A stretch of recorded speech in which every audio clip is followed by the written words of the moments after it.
Eto agbendona mia mukola we. Ya wenye akpene news en to ba gbere mi ado. E ba do pando du come be ya se nume koko to aleke pando du kwa ba obajo. Ya medo nye tu du amela. Nyenya leke alo nyenya mi apu du me to ko ntinya du me mi kwa nyenya ntinya ole edu awon. Aye gbe mi ba gbere mi ado mi ba do du me chichire ka gbo be ya se nume koko to pando du kon enya meke konya governor mi la nyenye no adongo to pando mi ato ndo Monsieur a fait mere nyere asoku du yo nyere for the sun ya ozoro ya le doyi ya ko nu kwala waju wa nya amechichike gba me ba gero ko wa de du ko na mi nya nya konye Kofi Amegbe togba jere ko amestire ka medu jamine podi afiba serafili okay nye gomi ba yo nya fini ojojo me ya do dale ko le ko mi asi nya kwala we nya ije nya to nya ko kwala bi ole to ji ole ame san ko tamile o vivine bi fla ji bi ase njo mi nya be ame kawe nyi ame gbanto awe alo jiji me gbanto awe ba o no nya ko dukire mi yo be pando bi fe le ame yo so akpini du nya me gbanta ho no ngogbo yin aseun adeje eko ewo nya me gbanta we o akpini we o je to eglebe le ngoche yawo baba le tata di la pa okula mo we je le tiforo no je afi barofi le bala o ba no dodume ta no do gbegbe chala wa ko jogo sante a po glipo le fimi o to le fimi la ya o ba je bando moji o ba do dayinu eyi sumla dayin do August time August ropola edo alebe odofina to fofolo melo won ta o no fimi gbogbo re no si o ya be eyin epon gbogbo okay ye train no si ye no ngogbe na we o ba do dayenu le dayenu odo la ele kugira gbo ta mi o meto kugira dure efimi o okay ya o ba no fimi no gbedora zin go kasa no nni kegbere kanu para o po be ika mo to aji de to ke le nesese le kukule wa le da si okay ale be o le flo zin o ba do afide la o po be etie ka mada pa ave megbela eto je ko enjo o gbare nuyi eduko ki ka jofo yo menye dodome yo cho to gbogbore da si ya ka po eto ATM o ya ti stop yawe mako ya la yo gbugbojo ere afe o gbo yo be yo ojo ere yo fo afe dodo ame ede ojo me okay yo ojo ere efimi ka me so la o ja fe moji o ba do ficho lo ba pini gbede o yire te fero ya be mi mi dime okay ma don kwina mi le mi afonu fo gire ma don kwina mi o ba ji fimi o ba je gba no fimi zin afi o ba je kakaka o je ka o do fimi la o bia no se be o finu apakala to amere be to ati afumele ti afumo pa jile agokoli bi amere be to do me amere be to ayingbe yoko so ti badwa pe o vade o ba tu di ko do le fi e ti ami menye do fo menye fo du yo tai amoli ati nya de we oli ati kpɔ azuzɔ le tutu le afi ɖe ɖa ta ele be ni yewo dzo ɖe ni yewo ɖo fi mi la ni yewo zi ameɖu amewo wɔ aʋa kpli woe wo xɔ nɔƒe le wosi xɔ du alo si wova la wova tu dukɔ ɖe woyɔ be egbewo le yɔ be abawoawoe yawo le kpando nyigba dzi le fi womeyɔnɛ be minata tututu woyɔ fi be kpando nye akpini ɖe dukɔ ɖewo tsɛ wova nɔ efia kpɔ dzo nye nkunyawoe ta gbegbegbe no ɖo enugi ɖo fesi woyɔ afi ɖe be nkunya be hoe wonɔ kpando le fi kɔ anyigba dzi ya me ba kpe ɖe ɖetɔ ŋu ɖeka le nye mɔzɔ me yi ɖe nkunya eme le bia se yɔ le si na me ɖe akpiniawo vo nyigba yɛ ŋkɔ mi wona yɔ be kpando ɖe menye kpa ye nɔ kpando yiwo ɖe yiwo yɔ asisi be kpa ale be kpa dzi yiwo yɔ ɖe enɔ kpando nyigba dzi kpi menye fefo ale be ya yo do le kpando ojo tafi no ba do kpando ya la me yɔ ame titi ɖo ƒe ŋkɔ na be Asɛŋu Adedze Eko Asɛŋu ɖe ya nye gbɔdometɔwoe Adedze ɖe ya nye fesia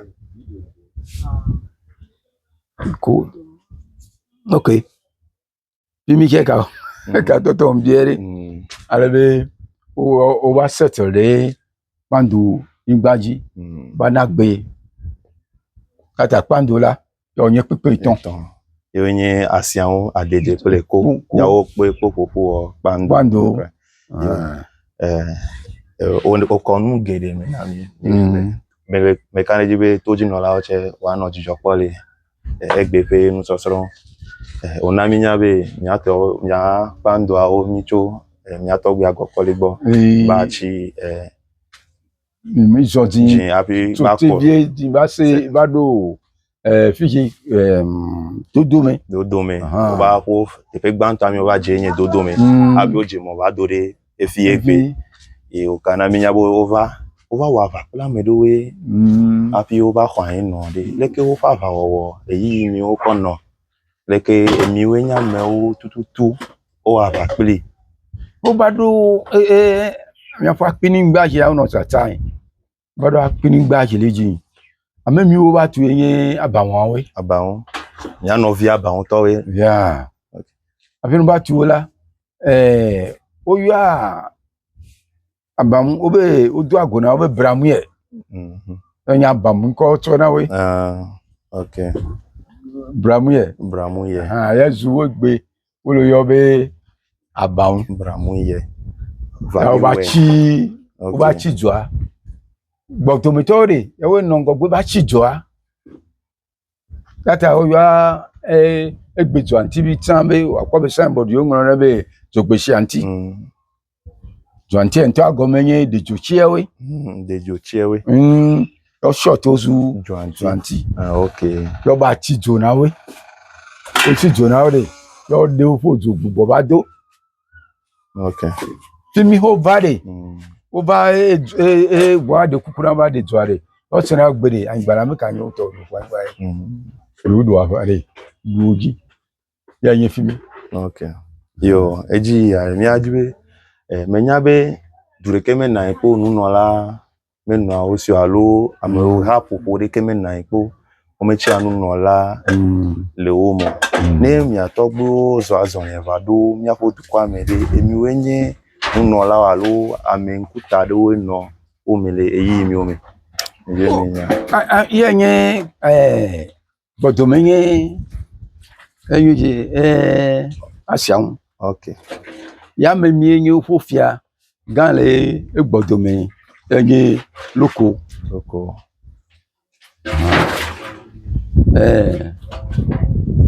no yi ɖe enui efesi yawo nye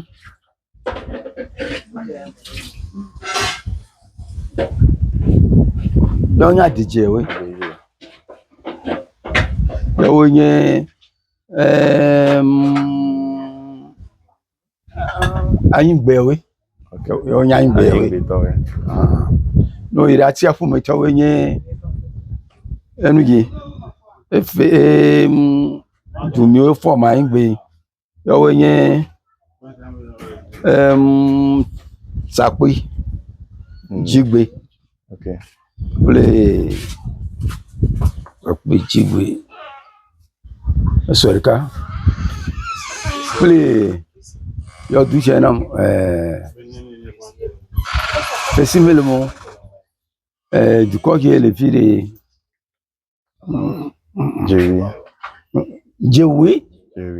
Jewi yawe mi yawe nye achafu metowe okay ta le ni toji no la wa no toji tututu asi mi atole nu me kona mi jo ya fo du ko kiwe alo ame pando o fufofo la eto apa eton si o ya be asi awon adeje to le ko ale bere no ide anugi aingbere aingbe kela du ta ton okay me you form aingbe ni nye fesi kwaji to yawe nye aziavi okay aloyi okay le fesi okay fesi nyo po duga okay yo mi ka mbe nya mi jwe mi ka okay yime ma fo na bo okay le aingbere aingbe yala du ta sieke o gbodo me du ta sieke ikenye loko paji yawe nye gabi yova kwenda usulu kwenda odo zwanti jodo gaja joira aguji usulu agujo ire bame usulu bame yoba ire abaun la bra ya ojo du abi kwa ba ta o no aingbete gbodomete yo mi ato mi jiwe mi nya de konu pe apaji ele mi apo pando du kwa mi be mi chichira mi po de konu ntepere ko de ale waton konu mena mi ameko egbo de konu apaji afifi mi pando to de konu ntuire ya nye danji fun ba so ho to o flo danzon idan na mawe hin no fi hin pon hin de gbele pando paji leji afi o ba fo no popo be hin yo atun zo ndeji skenye da o mo nya be da yo zo ji din afi me gbe to we ti nye mi afa mo to me gbe o fo gbogbo hito ATM pin o ma yo da o de me gbe afi ameji o flo pa apini o flo to are mo ba do apini gbo me yen pando re ya o le din o promise ebe ni o ba do fila yo asubo anokonu woni we ton de siande yo akaya okonu ne mo ba do apini du amele file o ngoble ko o me bale no awota efe abe ben alo peblane na be jego america me jivio america jame kakwa fu no popole ne ku o me ka jevio afi o ba se ba inu bi ase fele enugi o bo ba bi anu se ta se le figi nkonya afi le sese le nono me hin le na o me se mo afi le me se afi vijiva funo o jivi afi amesisifi o lo me plito o de afi amechaje kuku ko yo je tunela wo so mi zo fe ton le siande ni afi o ba safiri ifie ta fifie ki ni de konu a o meton kaleji o de numi kude aton joa attend qu'à va joie avec les autres gens va y elle attend qu'à va joie la kwa mi ala ko ko tren la le wo ta la nubrani popo va nu mi wa wo ko la wo dara me kale konu de se bubu de ke ka wona o tamili ake maso ya ja ko de apini o me vivie yango vlen fi yan vlen su ko bote la tonso su ko ku konu agbo yo eji komile ni jibe aso e dukode o ya ni mi le nu so soro o ba na mi yabe no i du o me na de sian ple nu kimi tu wa lo po du me na be asinu do ple e ma o nye do me o do fi ado ameke ola e do ki o wa hin ameke agbere o de ameke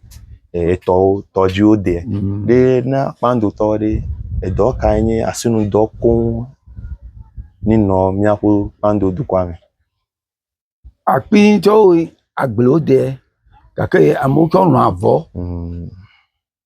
abe ukwa ati igbo ko fwa poneti ozu avo uta ati mumu ati churo abe loko ata o dabe loko se loko bo ele amosi bana vivie okay ta onye agbele dede pele avon lo we ya onye nu ki o pandu to wa yo ape egba va o so me hin ba tu ti ke o gbugbo la na mo pra to wa to amu o gbugbo ba me gbe ti ba le ba settle yo de efe do li o jo abe na be kokko efe alo de konu wo fe de wo ni tefe o li egbele pando du koma ya ton kofia okay ya abe dan kilo kai de o tefe li bana gbe okay fini pour fini o le mi aton wa ton de bo okay ma ton plo mi je ti mi o kanele abe no po mi afo ta ki le meje wa pati gan o le no to to ayi gbo ba yin